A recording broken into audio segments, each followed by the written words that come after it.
Have you ever wondered how many secrets lie buried in the ground beneath our feet?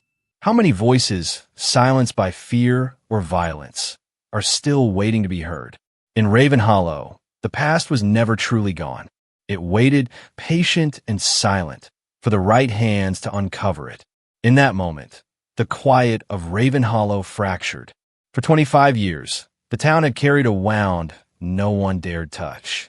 The disappearance of Reverend Marcus Bellamy was a story told in hushed voices, a name spoken with reverence and regret. He was more than a pastor. He was a bridge in a divided town, a father, a husband, a man who believed faith could mend what hatred had broken. One September night in 1977, he vanished, leaving behind a family searching for answers and a congregation left to wonder if hope was ever enough. Some said he'd run, burdened by secrets. Others whispered of threats, of warnings scrawled on church doors, of men who smiled in daylight and plotted in shadow. The truth, it seemed, had been swallowed by the forest. Until now. What forces shaped the fate of a man who stood for justice in a town afraid of change? How did a single tree become the silent guardian of truth, holding evidence that would finally force Raven Hollow to confront its own reflection?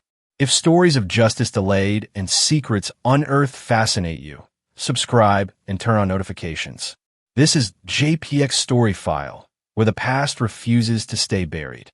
Marcus Bellamy arrived in Raven Hollow on a Sunday morning in June 1972, his station wagon packed with boxes of books and his family's hopes. The church deacons stood waiting on the steps of Providence Baptist, skeptical of this newcomer from Atlanta with his college education and city ways. By sunset, those same men wept openly as Marcus delivered a sermon on bridges, not the wooden kind that spanned Timber Creek, but the human connections that could heal a fractured town. God didn't create borders, he told them, his voice rising like summer heat. Man did that, and what man builds, man can tear down. Raven Hollow wasn't ready for Marcus Bellamy, but he was ready for it. At 42, he'd already marched with King, taught at Howard University, and survived a church bombing in Birmingham that left glass embedded in his right shoulder, a constellation of scars he called his map of America's conscience. The town itself was a study in division. Main Street businesses served white customers through front doors and black customers through back alleys. The schools had integrated on paper only. In practice, black students sat in separate rows, used separate books, ate at separate times. The textile mill, the town's largest employer, hired black workers exclusively for night shifts, creating a community that lived in perpetual darkness. Into this landscape stepped Marcus with Vivian at his side. She opened a Sunday school that welcomed all children, though at first only black families came. Their own children. Xavier with his father's height and mother's quiet determination. Zora with her quick mind and quicker tongue. And young Solomon, who collected bugs and Bible verses with equal fervor, became ambassadors of their father's vision. Change isn't measured in laws, Marcus often said, but in lunch tables. He started with small gestures, integrated youth baseball games, community potlucks where families shared dishes and stories, literacy classes for mill workers regardless of skin color. He convinced the white First Methodist Church to join Providence for Easter services, the first integrated worship in county history. Some embraced his efforts. Sheriff Hargrove publicly shook Marcus's hand after the pastor organized flood relief that saved white and black homes alike. At home, in their modest four-room house on Magnolia Lane, the Bellamys created their own sanctuary. Vivian played piano while the children sang. Marcus read aloud from books banned from the school library. Baldwin, Wright, Angelou. They prayed together, not just for their safety, but for their opponent's enlightenment. Your father fights with love, Vivian told the children when they discovered a burning cross on their lawn one October morning. That's why they fear him. The threats escalated slowly. Anonymous notes appeared under windshield wipers. Late-night phone calls ended in heavy breathing. The church basement was vandalized. Each time, Marcus filed reports that disappeared into Sheriff Hargrove's desk drawer. Just provocateurs, the sheriff assured him. Nothing to worry about. But in the summer of 1977, something shifted. Marcus began locking his study door. He spoke in whispers with Deacon Odom, and one Sunday, he changed his sermon last minute, abandoning his planned text to instead speak on Elijah confronting Ahab. How long will you go limping with two different opinions? By September, Marcus Bellamy was a man watching shadows. September 17th, 1977, began like any other Saturday in the Bellamy household. Vivian kneaded bread dough while Xavier mowed the lawn. Zora practiced piano scales in the front room, and Solomon arranged his baseball cards on the kitchen floor. Marcus sat at his desk, finalizing tomorrow's sermon, a routine as familiar as their heartbeats. The phone rang at 4:37 p.m. Vivian would later recall how Marcus's expression changed as he listened, his fingers whitening around the receiver. "Who was it?" she asked when he hung up. "Church business," he replied, not meeting her eyes. He tucked a small notebook into his jacket pocket, kissed her cheek, and promised, "I'll be back by 10. The station wagon's taillights disappeared down Magnolia Lane. At the corner, instead of turning toward the church, Marcus headed north, toward Blackwater Forest. By 10:30 p.m., Vivian had called Deacon Odom, who confirmed no prayer meeting had been scheduled. By midnight, she'd phoned every church member. None had seen Marcus. At 1:15 a.m., she called Sheriff Hargrove, who promised to keep an eye out, but suggested Marcus had probably just lost track of time with a parishioner. Dawn broke with no word. Hargrove finally dispatched Deputy Reeves to take a report. As Reeves was leaving, a call came through. A hunter had spotted Marcus's station wagon on Timber Creek Road, deep in Blackwater Forest.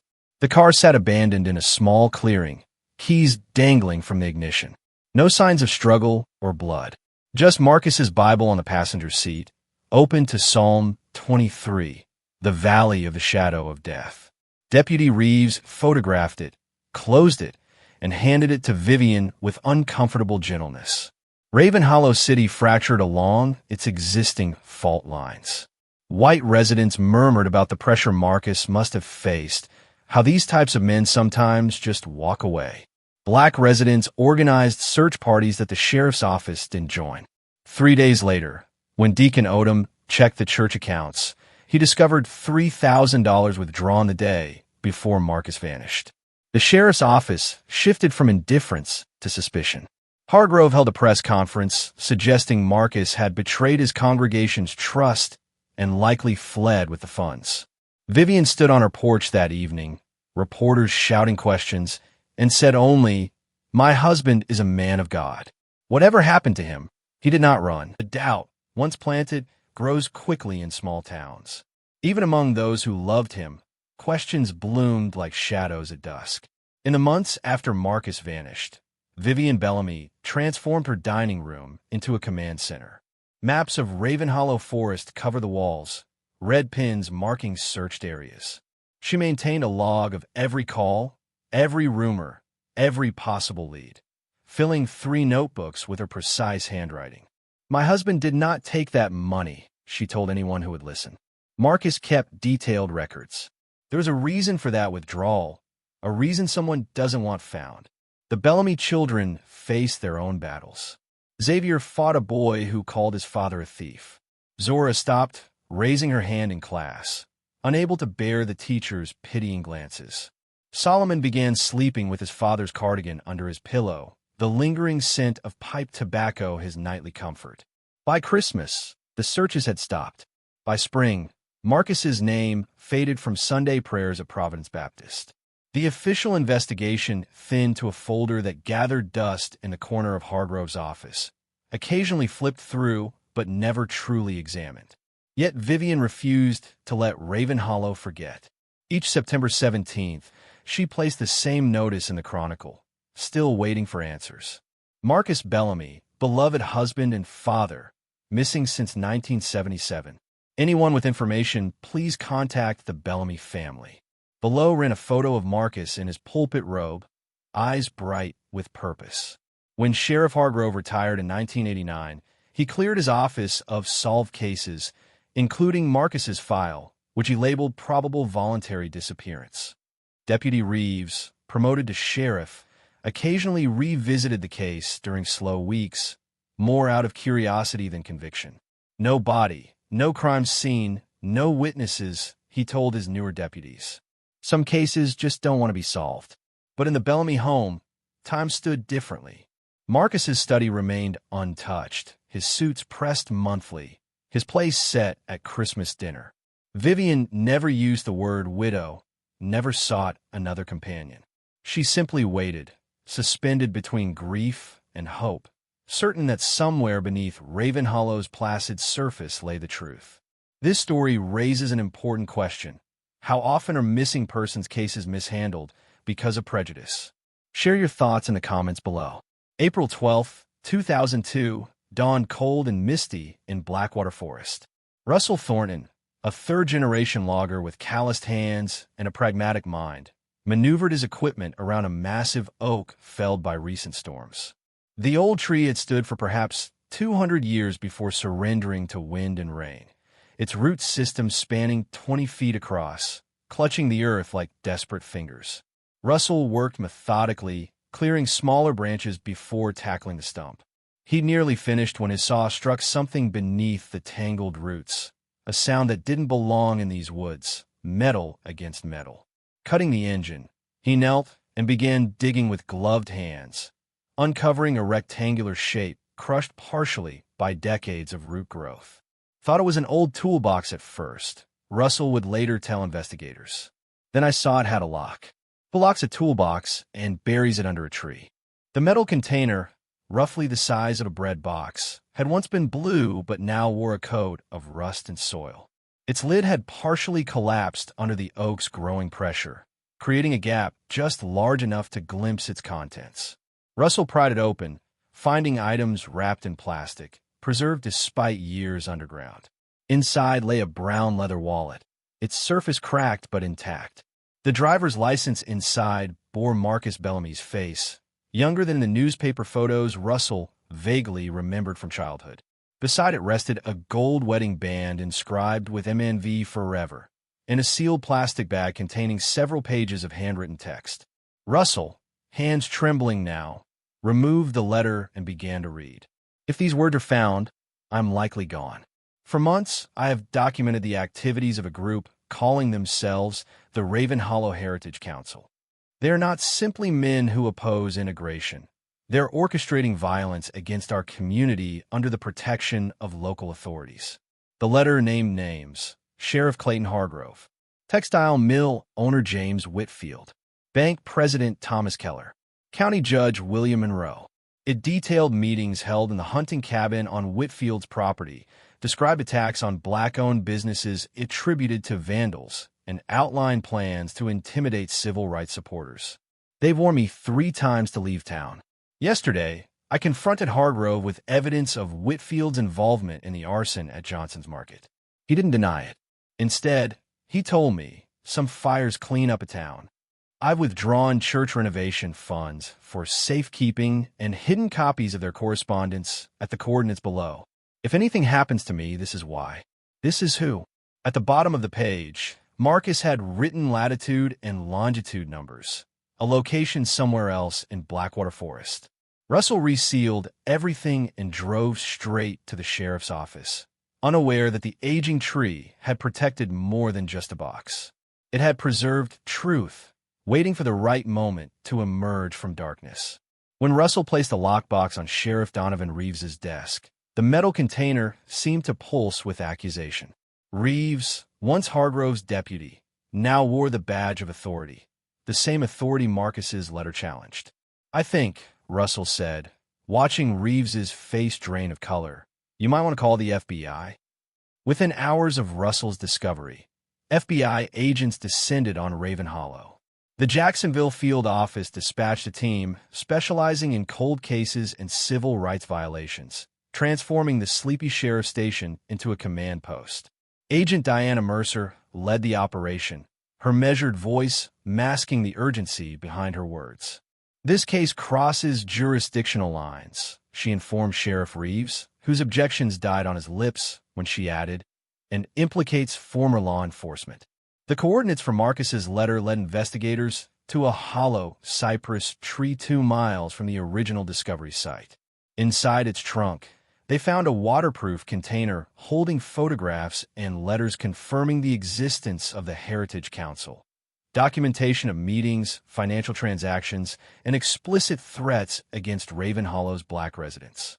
Most damning was a photo showing Hargrove, Whitfield, and 6 other men in hunting clothes standing over a burning cross. On April 18th, the FBI brought ground-penetrating radar to Blackwater Forest. They focused on the area surrounding where Marcus's car had been found, moving outward in a grid pattern. On the second day, near an outcropping of limestone, the equipment registered an anomaly. Something's down there, the technicians said, about 4 feet deep. The excavation revealed human remains partially wrapped in a tarp. A medical examiner confirmed what Vivian Bellamy had known for 25 years. Marcus had never run away.